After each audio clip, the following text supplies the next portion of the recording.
आज की इस विशेष वार्ता में मैं आपका स्वागत करता हूं।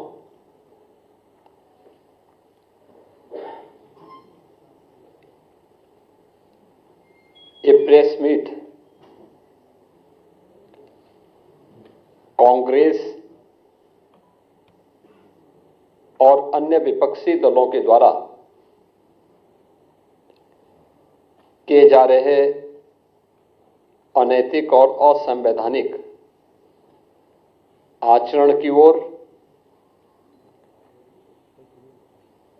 समय समय पर इन लोगों के द्वारा किए गए भारत के संविधान के शिल्पी बाबा साहब डॉक्टर भीमराव अंबेडकर के अपमान से पर्दा उठाने के लिए, ध्यान आकर्षित करने के लिए अत्यंत महत्वपूर्ण है।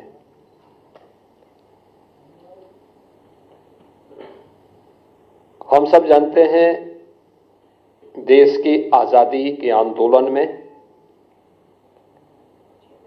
और संविधान निर्माण के दौरान और स्वतंत्र भारत में बाबा साहब डॉक्टर भीमराव अंबेडकर का एक बड़ा योगदान था। अत्यंत महत्वपूर्ण उनकी भूमिका समय समय पर रही। वे भारत माता के एक महान सपूत थे।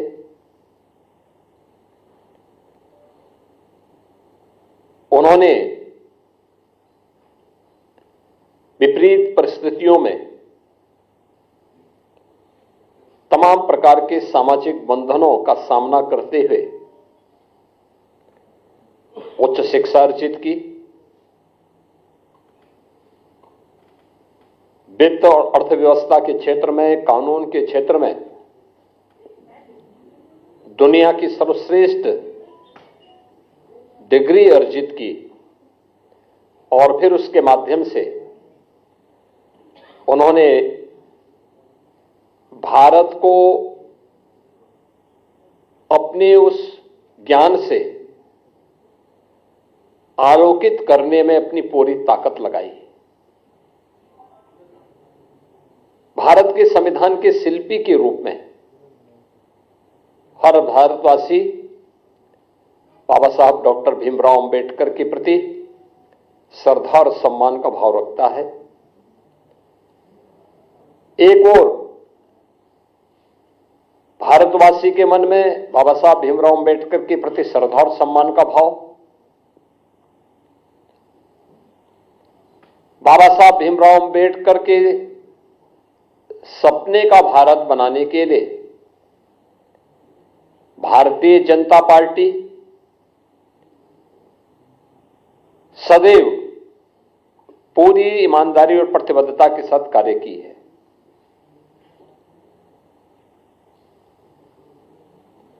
सरदेव अटल बिहारी वाजपेयी जी का यह जन्म शताब्दी वर्ष है और कल उनके जन्म सदी का एक आयोजन भी पूरे देश के अंदर होने जा रहा है। अटल जी की सरकार रही हो या आदरणीय प्रधानमंत्री नरेंद्र मोदी जी के नेतृत्व में चलने वाली भारतीय जनता पार्टी की सरकार, सदैव बाबा साहब भीमराव अंबेडकर की भावनाओं के अनुरूप भारतीय जनता पार्टी ने बाबा साहब भीमराव अंबेडकर को सम्मान दिया, उन भावनाओं को प्रतिनिधित्व दिया और हर स्तर पर उनके प्रति श्रद्धा और सम्मान का भाव रखा। चाहे वे पंचतीर्थ याद करें, बाबा साहब भीमराव अंबेडकर का जन्म मऊ मध्य प्रदेश के जिस क्षेत्र में हुआ था, वहां पर भारतीय जनता पार्टी के तत्कालीन मुख्यमंत्री श्री सुंदरलाल पटवा जी ने स्मारक बनाने का काम किया था और उसका उद्घाटन सरदेव अटल बिहारी वाजपेयी जी के द्वारा किया गया। दिल्ली में अंबेडकर सेंटर के लिए भूमि प्रदान किया था स्वर्गीय चंद्रशेखर जी ने, और वहां पर अंबेडकर इंटरनेशनल सेंटर की स्थापना आदरणीय प्रधानमंत्री मोदी जी ने किया। दीक्षा भूमि नागपुर में भव्य स्मारक बनाने का कार्य हो, या फिर इंग्लैंड में जहां पर बाबा साहब भीमराव अंबेडकर ने उच्च शिक्षा अर्जित की थी, वहां पर बाबा साहब भीमराव अंबेडकर का भव्य स्मारक बनाने का कार्य हो, या फिर मुंबई के चैत्य भूमि, ये पंच तीर्थ जो बाबा साहब भीमराव अंबेडकर से जुड़े हुए हैं, ये भारतीय जनता पार्टी ने बनाए हैं और बाबा साहब की स्मृति को जीवंत बनाए रख करके सदैव सदैव के लिए भारत के अंदर वंचितों और दलितों के लिए एक आशा की किरण के रूप में बाबा साहब भीमराव अंबेडकर को सम्मान दिया। आज जो कुछ भी कार्य मोदी जी के नेतृत्व में चलने वाली एनडीए की सरकार के द्वारा किए जा रहे हैं, जिनमें पहली बार दलित और वंचित शासन की योजना का हिस्सा ईमानदारी के साथ बन रहा है, चाहे वह हर घर में शौचालय बनाने का कार्य हो, हर एक परिवार को, वंचित और दलित परिवार को आवास की सुविधा, सिर ढकने के लिए आवास की सुविधा हो, स्वास्थ्य बीमा का कवर देने का कार्य हो, चाहे वह देश के अंदर 80 करोड़ लोगों को राशन की सुविधा उपलब्ध करवाने का कार्य हो, अनुसूचित जाति, जनजाति और अन्य वंचित तबके को शासन की सभी प्रकार की सुविधाओं से आच्छादित करने का कार्य हो, ये सभी प्रधानमंत्री मोदी जी के नेतृत्व में देश के अंदर बखूबी चल रहा है। बाबा साहब भीमराव अंबेडकर इसी बात के लिए सदैव प्रेरणा प्रदान करते थे। इसी प्रेरणा से प्रेरित होकर के भारतीय जनता पार्टी अपने इस अभियान को पूरी ईमानदारी और प्रतिबद्धता के साथ आगे बढ़ा रही है। एक और भारतीय जनता पार्टी उन मूल्यों, उन आदर्शों के प्रति समर्पित होकर के कार्य कर रही है, तो दूसरी तरफ कांग्रेस, जिसका इतिहास देश के अंदर भारत के दलितों और वंचितों का अपमान करना, जिसका इतिहास तुष्टीकरण के आधार पर दलितों और वंचितों को उनके अधिकारों से पूरी तरह रोकने की एक कुत्सित चेष्टा का हिस्सा रहा है, और दूसरी तरफ तुष्टीकरण के आधार पर देश को विभाजन के कगार तक पहुंचाने का कार्य भी कांग्रेस ने किया। कौन नहीं जानता है कि पंडित नेहरू नहीं चाहते थे कि बाबा साहब भीमराव अंबेडकर संविधान सभा का हिस्सा बने। कांग्रेस नहीं चाहती थी कि बाबा साहब भीमराव अंबेडकर को संविधान सभा के ड्राफ्टिंग कमेटी का अध्यक्ष बनाया जाए, और राष्ट्रपिता महात्मा गांधी के हस्तक्षेप के बाद यह संभव हो पाया। और कांग्रेस ने अपनी इस कुत्सित मंशा का परिचय बाबा साहब भीमराव अंबेडकर के प्रति अपने विद्वेष भावना को तब परिचय दिया जब यूपीए की सरकार थी, और उस समय उन्होंने पाठ्य पुस्तकों के उस कार्टून को, जिसमें बाबा साहब भीमराव अंबेडकर के चित्र को पंडित नेहरू के द्वारा कोड़े मारने के एक कार्टून के माध्यम से दिखाया था, एक कांग्रेस की कुत्सित मानसिकता को दिखाता है। बाद में जब विरोध हुआ तो तत्कालीन मानव संसाधन विकास मंत्री कपिल सिब्बल को माफी मांगनी पड़ी थी और ये पुस्तकों को वापस करना पड़ा था। कौन नहीं जानता है कि बाबा साहब भीमराव अंबेडकर को पहला आम चुनाव 1952 में मुंबई नॉर्थ से, फिर 1954 में उपचुनाव हराने का कार्य भी तो कांग्रेस ने ही किया था। यहां तक कि पंडित नेहरू बाबा साहब भीमराव अंबेडकर के विरोध में प्रचार करने के लिए गए। जब वे बाबा साहब भीमराव अंबेडकर भंडारा से चुनाव लड़ने के लिए गए महाराष्ट्र में, वहां पर भी उन्हें पराजित करवाया कांग्रेस ने। कांग्रेस कभी नहीं चाहती थी कि बाबा साहब भीमराव अंबेडकर संसद में जाएं, दलितों की आवाज बने, वंचितों की आवाज बने। वह सदैव उन्हें अपमानित करने का काम करती थी। कांग्रेस लगातार, कांग्रेस की मंशा हमेशा ये रही और कांग्रेस ने न केवल उन्हें हराया बल्कि उन्हें हराने के लिए बाबा साहब भीमराव अंबेडकर के जो अनन्य सहयोगी थे नारायण काजोलकर, उन्हें तोड़ करके उन्हें ही बाबा साहब भीमराव अंबेडकर के खिलाफ चुनाव लड़वा दिया था।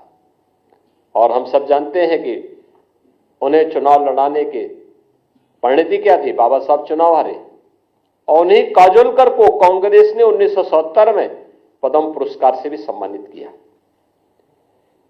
कांग्रेस ने बाबा साहब भीमराव अंबेडकर के महापरिनिर्वाण के बाद कहीं भी उनकी स्मारक नहीं बनने दिया। जो भारतीय जनता पार्टी ने सरदार अटल बिहारी वाजपेयी जी के समय और आज आदरणीय प्रधानमंत्री नरेंद्र मोदी जी के समय जो पंचतीर्थ बने हैं, ये भारतीय जनता पार्टी ने बनाए हैं, कांग्रेस ने नहीं। कांग्रेस ने कभी नहीं बनने दिया। बाबा साहब भीमराव अंबेडकर को कभी पद्म पुरस्कार तक नहीं देने दिया। भारत रत्न भी बाबा साहब भीमराव अंबेडकर को तब मिला जिस सरकार में भारतीय जनता पार्टी सपोर्ट कर रही थी। कांग्रेस का इतिहास इसी से आप समझ सकते हैं। जो बाबा साहब भीमराव अंबेडकर ने अपने इस्तीफे के दौर के बाद कही थी, जब उन्हें अपने पद को छोड़ने के लिए मजबूर होना पड़ा था, तो उन्होंने उस समय नेहरू सरकार पर आरोप लगाए थे। और यह परंपरा है कि कोई मंत्री अपने पद से इस्तीफा सदन के रहते हुए दे रहा है तो उसे सदन में बोलने का अवसर दिया जाता है। बाबा साहब भीमराव अंबेडकर को नहीं बोलने दिया सदन में, अपमान यहां पे भी किया गया। उनके इस्तीफे को उजागर नहीं होने दिया गया। अपने इस्तीफे में बाबा साहब अंबेडकर इस बात को कहते हैं कि कांग्रेस को वंचितों और दलितों की चिंता नहीं है, पंडित नेहरू को दलितों और वंचितों की चिंता नहीं है, इन्हें मुसलमानों की चिंता है। ये वंचितों और दलितों से ज्यादा महत्व उन्हें देते हैं और मैं वंचित और दलितों की आवाज बनना चाहता हूं।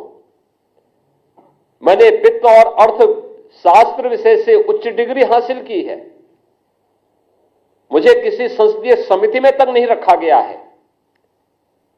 ये पीड़ा उनकी थी जो वंचितों और दलितों के लिए जिस आंदोलन को उन्होंने आगे बढ़ाया था, देश के अंदर जिस सामाजिक समता के निर्माण के लिए उन्होंने अपना पूरा जीवन होम किया था, उन्हें उससे वंचित करने का काम भी कांग्रेस किस रूप में कर रही थी।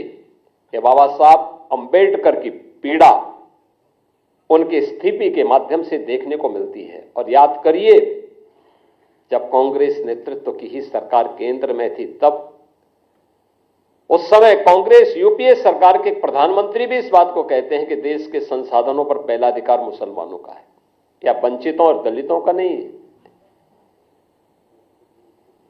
यानी देश को कैसे लोग आपसी बंटवारे का कार्य कर रहे हैं, ये किसी से छुपा हुआ नहीं है। और जो बाबा साहब भीमराव अंबेडकर देश के दलितों और वंचितों को अपमान करने का जो एक काला अध्याय कांग्रेस का रहा है, कमोवेश वही परिपाटी समाजवादी पार्टी ने भी अपनाई है। याद करिए, समाजवादी पार्टी की सरकार के समय 2012 में जब सरकार बनी थी, तो तत्कालीन मुख्यमंत्री ने कहा था कि सामाजिक न्याय से जुड़े हुए जो स्मारक हैं लखनऊ में बने हुए, सबको तोड़वा देंगे। यानी उन्हें सामाजिक न्याय के इन पुरोधाओं के स्मारक उन्हें अच्छे नहीं लग रहे थे, और उन्होंने अपने समय में किया भी। कन्नौज के बाबा साहब अंबेडकर के नाम पर बने हुए मेडिकल कॉलेज का नामकरण हटा दिया, उसे बाबा साहब भीमराव अंबेडकर का नाम हटा दिया। लखनऊ में भाषा विद्यालय मान्यवर कांशीराम जी के नाम पर स्थापित था। वे सामाजिक न्याय की जिस लड़ाई को लड़े थे, समाजवादी पार्टी ने नाम हटा दिया। सहारनपुर मेडिकल कॉलेज के नाम हटा दिया, तमाम जनपदों से नाम हटा दिए गए। ये चीजें दिखाती हैं कि लोग किस रूप में समाज को विभाजित करने के लिए राजनीति करना चाहते हैं। आदरणीय गृह मंत्री जी के बयान को आधा अधूरा मीडिया के सामने प्रस्तुत करके उसके नाम पर किस प्रकार से अपनी राजनीतिक रोटियां इनके द्वारा सेकी जा रही है, इस तरीके से समाज को गुमराह करने का कार्य किया जा रहा है। अपने किए हुए पर पर्दा डालने के लिए इनके द्वारा लगातार इस शरारत की जा रही है। इन लोगों ने अपने कालखंड के दौरान, अपने कार्यकाल के दौरान बाबा साहब भीमराव अंबेडकर सामाजिक न्याय के पुरोधाओं और महापुरुषों, दलितों और वंचितों के प्रति जो विद्वेष की भावना इन लोगों के मन में थी, ये आज भी उस प्रकार का आचरण लगातार कर रहे हैं। और यही कारण है कि जो भारतीय जनता पार्टी लगातार प्रधानमंत्री मोदी जी के नेतृत्व में दलितों और वंचितों के लिए नई नई योजनाएं ला रही है, उनके उत्थान के लिए कार्य कर रही है। जीरो पॉवर्टी के लक्ष्य को प्राप्त करने के लिए उन्हें 100% सिचुएशन के लक्ष्य की ओर बढ़ाने के लिए पूरी ईमानदारी के साथ कार्य कर रही है। इन सब के पीछे प्रेरणा बाबा साहब भीमराव अंबेडकर की है। उत्तर प्रदेश में हमारी सरकार ने स्वयं लखनऊ में बाबा साहब भीमराव अंबेडकर के नाम पर बाबा साहब अंबेडकर इंटरनेशनल सेंटर की स्थापना हम लोग कर रहे हैं। उत्तर प्रदेश के अंदर हर सरकारी कार्यालय में बाबा साहब भीमराव अंबेडकर का चित्र हमारी सरकार के समय, डबल इंजन की सरकार के समय लगे हैं। आजादी के बाद उत्तर प्रदेश से पहला दलित देश का राष्ट्रपति भी बनता है। पहली बार देश के अंदर कोई महिला जनजाति समाज से जुड़ी हुई एक मातृशक्ति भारत के सर्वोच्च संवैधानिक पद पर बैठती है। प्रधानमंत्री मोदी जी की प्रेरणा, उनकी लीडरशिप सबको सम्मान देने की है। गृह मंत्री जी के एक बयान को संसद में, वह भी संविधान दिवस के अवसर पर, और संविधान दिवस का यह आयोजन भी 26 नवंबर की तिथि को संविधान दिवस के रूप में पूरा देश आयोजित करके बाबा साहब भीमराव अंबेडकर के प्रति अपनी श्रद्धा और सम्मान का भाव व्यक्त करेगा। यह प्रेरणा प्रधानमंत्री मोदी जी की है। लगातार 2015 से संविधान दिवस के कार्यक्रम के साथ पूरा देश जुड़ता है। केवल मूल अधिकारों की ही नहीं, कर्तव्यों के बारे में भी जो प्रेरणा बाबा साहब भीमराव अंबेडकर की है, उससे पूरे प्रदेश को और पूरे देश को जोड़ने का कार्य प्रधानमंत्री मोदी जी का प्रयास कि बाबा साहब भीमराव अंबेडकर को सम्मान प्राप्त हो, हर स्तर पर सम्मान मिले। और संसद पर जब इन कार्यों को लेकर के संविधान सभा को संविधान दिवस को लेकर के चल रही चर्चा का जवाब देते हुए आदरणीय गृह मंत्री जी ने अपना भाषण कर रहे थे, उनके भाषण के छोटे से अंश को लेकर के कैसे कांग्रेस, समाजवादी पार्टी इनके द्वारा एक वितंडावाद पैदा करने का प्रयास हुआ, कैसे इनके द्वारा गफलत पैदा और गलतफहमी पैदा करने का प्रयास हुआ। कांग्रेस हो या समाजवादी पार्टी, इनका यह आचरण उनकी विद्वेष भावना को प्रदर्शित करता है। इन लोगों के द्वारा बाबा साहब भीमराव अंबेडकर के प्रति जो शब्द कहे गए थे पूर्व में, कौन नहीं जानता, समाजवादी पार्टी सरकार के समय उनके एक मंत्री जो सुपर सीएम के रूप में काम करते थे प्रदेश में, उनके वो वक्तव्य जो बाबा साहब भीमराव अंबेडकर के प्रति उन्होंने किए थे, कौन नहीं जानता है।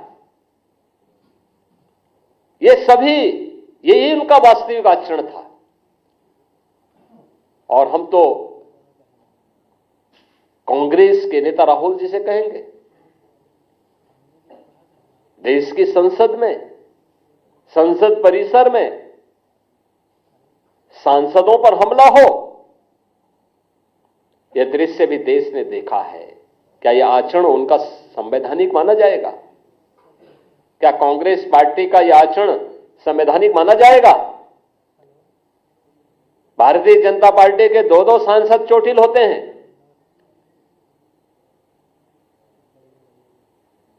एक बुजुर्ग सांसद, पूर्व केंद्रीय मंत्री चोटिल होते हैं, उन्हें गिराया जाता है। यानी अपने सारे कृत्यों को,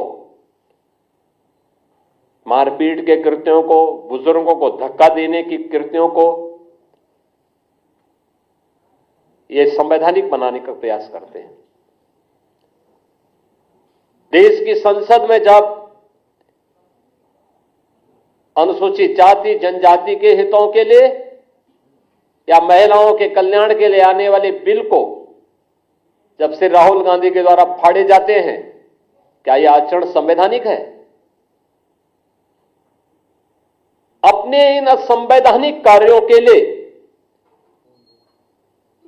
बाबा साहब भीमराव अंबेडकर का अपमान करने की कांग्रेस की फितरत, चाहे वह कांग्रेस के द्वारा या समाजवादी पार्टी के द्वारा, इन सभी को देश की जनता से माफी मांगनी चाहिए।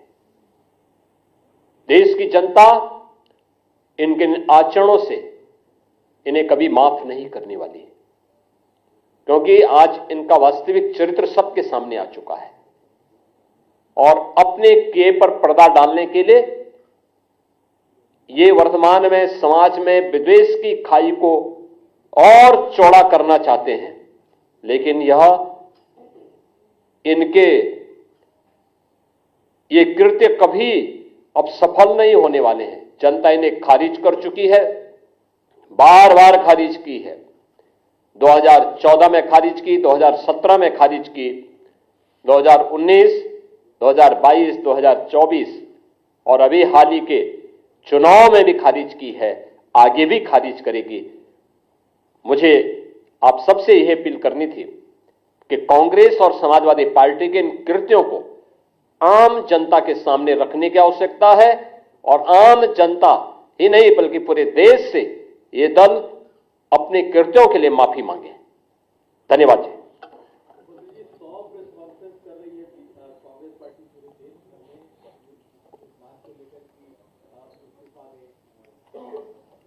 हम यही तो कह रहे हैं कि कांग्रेस को अपने इन आचरणों पर भी बोलना चाहिए, कांग्रेस के इस आचरण पर भी बात की जानी चाहिए। आखिर बाबा साहब भीमराव अंबेडकर को भारत रत्न कांग्रेस के समय क्यों नहीं मिला?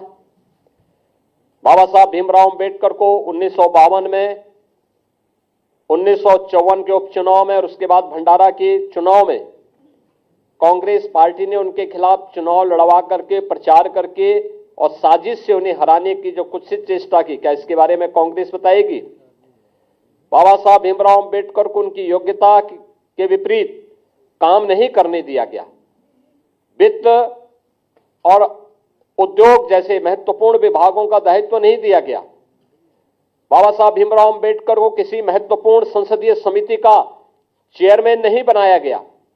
ये चीजें दिखाती हैं कि बाबा साहब भीमराव अंबेडकर के प्रति कितना विद्वेष का भाव कांग्रेस के मन में था।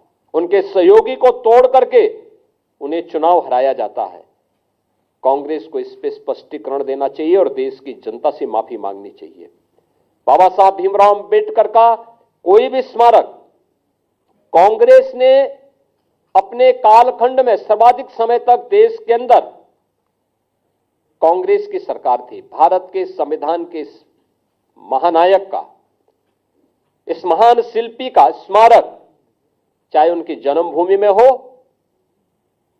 चाहे उनके दिल्ली का जो सरकारी आवास था उसमें हो, उनकी दीक्षा भूमि नागपुर में हो, उनके चैत्य भूमि मुंबई हो, या उनकी उच्च शिक्षा की भूमि जहां पर उन्होंने अपनी डिग्री ली थी, उच्च शिक्षा की डिग्री इंग्लैंड में ली थी, वहां पर बाबा साहब भीमराव अंबेडकर को कोई स्मारक कांग्रेस ने क्यों नहीं बनाया?